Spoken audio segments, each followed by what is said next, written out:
আয়াতুল কুরসি এর ফজিলত। কোরআন পাকের সর্বশ্রেষ্ঠ আয়াত হল আয়াতুল কুরসি। এ আয়াতের মধ্যে আল্লাহ তাআলার সত্তাবাচক ও গুণবাচক নামের সমাবেশ হয়েছে। তার প্রভুত্ব, একত্ববাদ, জীবন, জ্ঞান, স্থায়িত্ব, অধিকার, কুদরত, অভিপ্রায় ইত্যাদি গুণাবলীর বর্ণনা হয়েছে। হাদিস শরীফে বর্ণিত আছে, প্রত্যেক বস্তুর একটা মূল বা ছোরা আছে।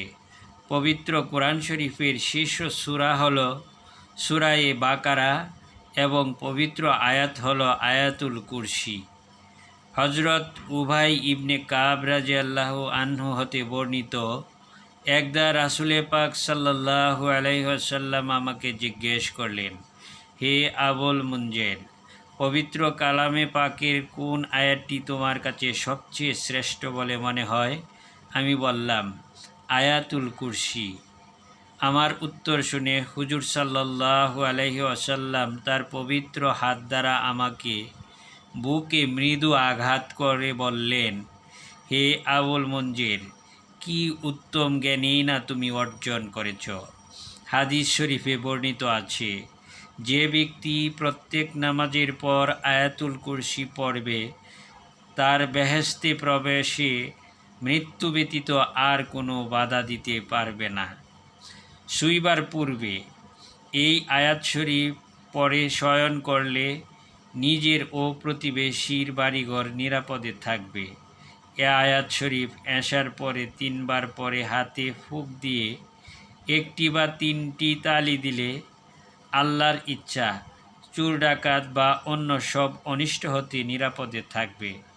অন্য এক হাদিসে বর্ণিত আছে, যে ব্যক্তি সকালে ও নিদ্রায় যাবার কালে আয়াতুল কুরসি পাঠ করবে, আল্লাহ তাআলা তার রক্ষক। দিন রাতের মধ্যে শয়তান তার কোনো অনিষ্ট করতে পারবে না।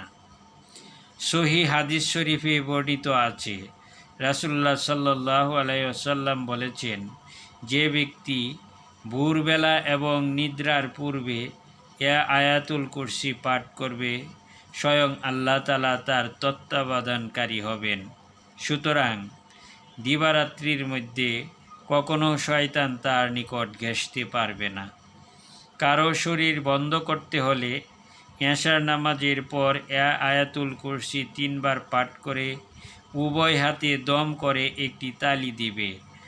আল্লাহর রহমতে শরীরের উপর জিন, পরী বা ভূত প্রেত তার কোনোরূপ ক্ষতি সাধন করতে পারবে না।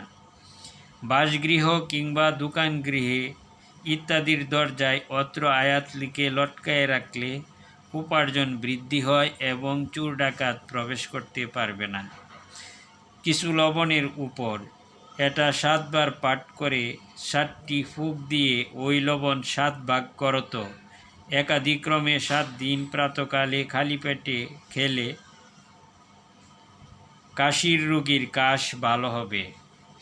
গভীর রাত্রে একাকী চলবার সময় কিংবা কোনো ভয়সংকুল নির্জন স্থানে উপস্থিত হয়ে এ আয়াতটি পড়তে থাকলে আল্লাহর রহমতে কোনো জিন, ভূত, দেও, পরী বা অন্য কিছুই কোনোরূপ ক্ষতি করতে পারে না। প্রত্যেক ফরজ নামাজের পূর্বে অথবা পরে এটা 1 বার করে পাঠ করলে উপার্জন বৃদ্ধি হবে।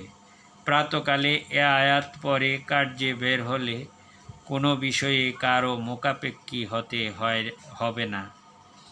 আল্লাহ পাক আমাদের সকলকে আয়াতুল কুরসি পাঠ করার তৌফিক দান করুন।